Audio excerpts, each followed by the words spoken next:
आज हम लोग बात करने वाले हैं बीए पार्ट 1 हिस्ट्री ऑनर्स का पेपर 1 का मोस्ट इंपोर्टेंट क्वेश्चन। वो कौन कौन से मोस्ट इंपोर्टेंट क्वेश्चन है, हम लोग ये क्वेश्चन चैप्टर वाइज कर रहे हैं क्योंकि एक भी क्वेश्चन छूटे ना, इसलिए चैप्टर वाइज हम लोग कर रहे हैं। एक पिछला वाला जो चैप्टर है उस पर मोस्ट इंपोर्टेंट क्वेश्चन का वीडियो बन चुका है, आप प्ले लिस्ट में जाकर देख सकते हैं। तो देखिए आज हम लोग बात करने वाले हड़प्पा सभ्यता से कौन कौन से क्वेश्चन आते हैं, हड़प्पा सभ्यता से कौन कौन से है जो क्वेश्चन मोस्ट इंपोर्टेंट क्वेश्चन है। देखिए तो ये लोग हम लोग क्वेश्चन भी देखेंगे, उसका आंसर भी देखेंगे और अभी ही उस क्वेश्चन के आंसर याद कर लेंगे। और लिखने का सही तरीका क्या होना चाहिए, कैसे लिखा जाता है, वो सब पूरा डिटेल में हम लोग बात करेंगे। यानी कि क्वेश्चन देखेंगे, उसका आंसर देखेंगे, लिखने का सही तरीका क्या होना चाहिए वो भी देखेंगे और अभी उस क्वेश्चन के आंसर याद कर लेंगे। इसको अंत तक आप देखते रहिए। तो सबसे पहला हमारा क्वेश्चन है हड़प्पाई सभ्यता के सामाजिक, राजनीतिक, धार्मिक एवं आर्थिक जीवन पर प्रकाश डाले। पहला हमारा ये क्वेश्चन है। तो देखिए ये क्वेश्चन कई तरह से आते हैं। देखिए ये दूसरा तरह से, इसमें 3-4 तरह से यही क्वेश्चन आ जाता है। तो इसको ध्यान से देखिए, हड़प्पा सभ्यता या आपको समझना पड़ेगा हड़प्पा सभ्यता, सिंधु घाटी की सभ्यता, सैंधव सभ्यता, तीनों एक ही है। तो ऐसे आ जाता है सिंधु घाटी की सभ्यता के राजनीतिक एवं सिंधु घाटी की सभ्यता के राजनीतिक एवं धार्मिक जीवन पर प्रकाश डाले, या ऐसा आ जाता है कि सिंधु घाटी की सभ्यता के आर्थिक एवं राजनीतिक जीवन पर प्रकाश डाले, या हड़प्पा सभ्यता के आर्थिक एवं राजनीतिक जीवन पर प्रकाश डाले। ये सब का क्वेश्चन का आंसर एक ही होगा, वही हम लोग हम बताएंगे। तो चलिए हम ये पहला नंबर जो क्वेश्चन है, जो मेन क्वेश्चन है, उस क्वेश्चन का हम लोग आंसर देखते हैं। मेन हमारा क्वेश्चन है हड़प्पाई सभ्यता के सामाजिक, राजनीतिक, धार्मिक एवं आर्थिक जीवन पर प्रकाश डाले। ये हमारा क्वेश्चन। इस क्वेश्चन का हम लोग आंसर देखते हैं। आंसर इस क्वेश्चन का क्या होगा, जो कि मोस्ट इंपोर्टेंट क्वेश्चन है। ध्यान रखिएगा ये क्वेश्चन मोस्ट इंपोर्टेंट है। हम लोग इसको याद कैसे करेंगे, देखिए तो सबसे पहले क्या करना है, सबसे पहले क्वेश्चन हो गया ये। तो लिखना ऐसे है, सिंधु घाटी सभ्यता के सबसे पहले बारे में लिखना है, यानी कि हड़प्पा सभ्यता के बारे में। हड़प्पा सभ्यता ऐसे लिखना, लिखने की शुरुआत ऐसे करना है। हड़प्पा सभ्यता विश्व की प्राचीनतम सभ्यताओं में अपना एक महत्वपूर्ण स्थान रखती है, या विश्व की एक प्राचीनतम सभ्यता है। हो गया। उसके बाद क्या लिखेंगे उसमें, उसके बाद लिखेंगे ये कि इसका उत्खनन 1921 में शुरू हुआ और उस खनन के बाद इसके कई सारे स्थल मिले। कई सारे क्या हुए, स्थल मिले।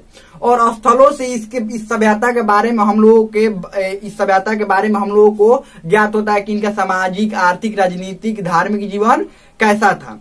अब उसके बाद इतना हो गया, इतना लिख दिए, इतना में इसका आंसर उतना हो जाएगा। उसके बाद नीचे क्या लिखना है, नीचे सामाजिक जीवन के बारे में क्या लिखना है, सामाजिक जीवन ऐसे लिखना है। उतना लिखने के बाद क्या लिखना है, सामाजिक जीवन, अंडरलाइन कर देना है। समाज इसमें लिखना है कि सिंधु घाटी सभ्यता के सामाजिक जीवन, यहां से लिखना शुरू करना है। सिंधु घाटी सभ्यता के सामाजिक जीवन के बारे में वहां से प्राप्त अवशेषों से हम लोगों को पता चलता है। इतना हो गया। उसके बाद क्या लिखना शुरू करना है, उनका समाज मात्र सत्तात्मक था। उनका समाज कैसा था, मात्र। देखिए हम याद करवाएंगे इसको पॉइंट्स में। देखिए कैसे, उनका समाज मात्र, पॉइंट्स में आपको लिखना है, पैराग्राफ में।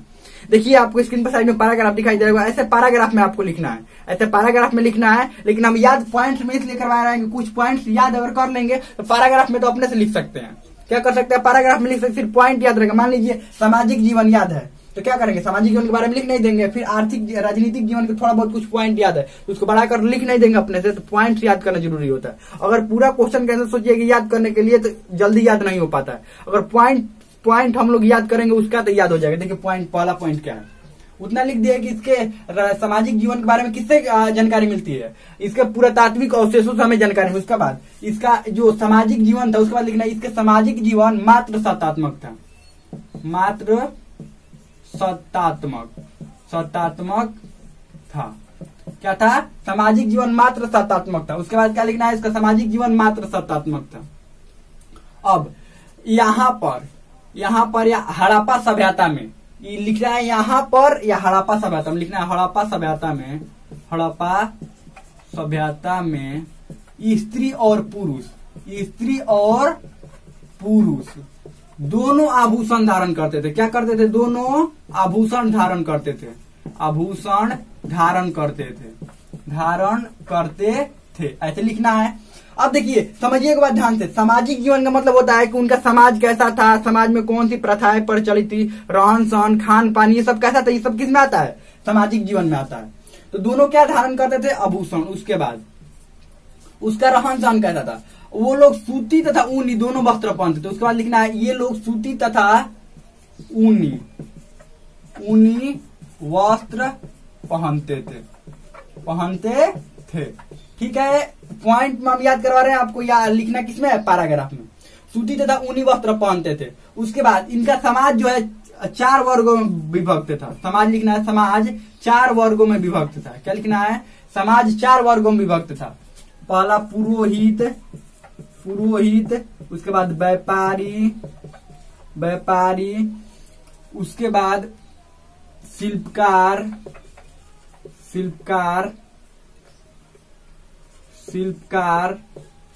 के बाद मजदूर और दास। अब यहाँ पर ध्यान समझना है, पुरोहित और व्यापारी दोनों उच्च वर्ग में आते थे। ये कौन थे, अब इसके बाद लिखना है यहाँ पर, पुरोहित तथा व्यापारी उच्च वर्ग में आते थे। किस में आते थे, उच्च वर्ग में। लिखते जाना है ऐसे, पॉइंट में नहीं, पैराग्राफ में ऐसे करके लिखते जाना है। पुरोहित तथा व्यापारी उच्च वर्ग में आते थे तथा शिल्पकार मध्यम वर्ग में। शिल्पकार किस में आते थे, मध्यम वर्ग में। मजदूर और दास किस में, मध्यम वर्ग, क्या, निम्न वर्ग में आते थे। उसके बाद ये लोग शाकाहारी एवं मांसाहारी दोनों थे। मांसाहारी दोनों थे, हो गया, मांसाहारी दोनों थे। उसके बाद क्या है, ये लोग जो थे, इन लोगों को गणित और मापतौल की भी जानकारी थी। गणित और मापतौल। अब व्यापारी है तो गणित और मापतौल की तो जानकारी होनी चाहिए, क्योंकि इनका जीवन कैसा था, ये लोग व्यापारी थे। अधिकतर जो हड़प्पा सभ्यता के लोग थे वो क्या करते थे, व्यापार करते थे, इसीलिए इतना विकसित नगर और इतने ये लोग धनी थे। इन लोगों को मापतौल की भी जानकारी थी। ये सामाजिक जीवन में पूरे लिख देना है। उसके बाद राजनीतिक जीवन लिखकर अंडरलाइन डैश करना है। उसके बाद लिखना है कि इनके राजनीतिक जीवन का या राजनीतिक संगठन का कोई प्रमाण नहीं मिलता है, कोई साक्ष्य नहीं मिलता, ऐसा कोई साक्ष्य नहीं मिलता जिससे प्रमाणित हो पाए कि यहाँ पर कोई राजनीतिक संगठन था। क्योंकि ये मुख्य रूप से क्या थे, लिखना है, क्योंकि ये मुख्य रूप से ये राजनीतिक संगठन का ये प्रमाण नहीं मिलता है। राजनीतिक संगठन का प्रमाण नहीं मिलता है। राजनीतिक संगठन का प्रमाण नहीं मिलता, क्योंकि ये लोग मुख्य रूप से क्या थे, व्यापारी थे।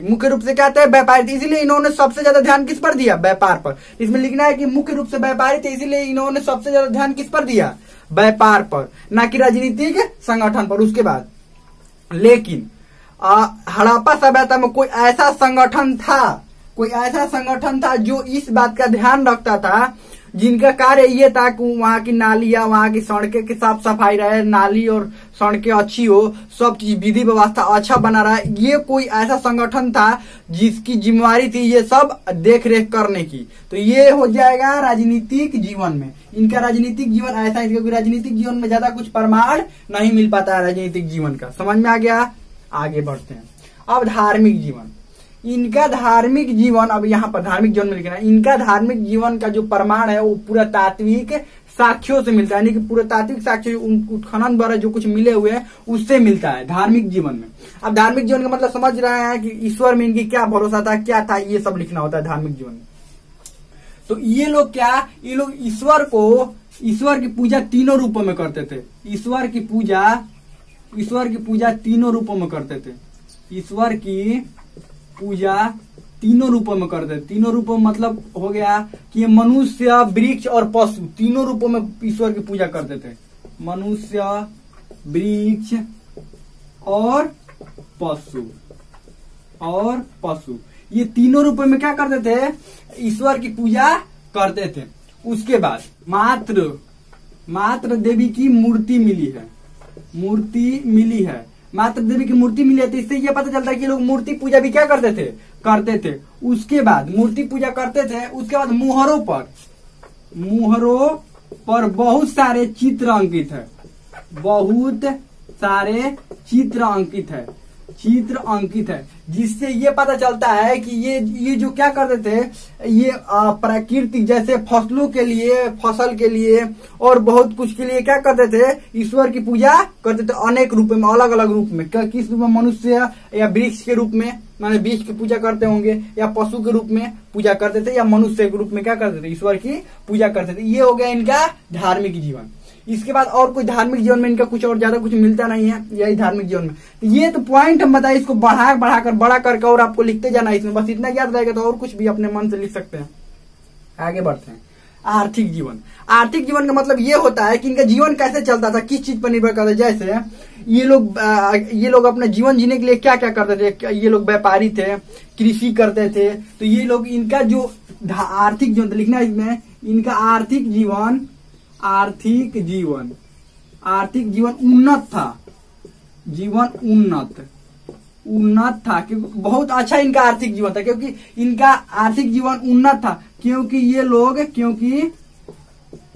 क्या करते थे, ये लोग कृषि एवं व्यापार करते थे।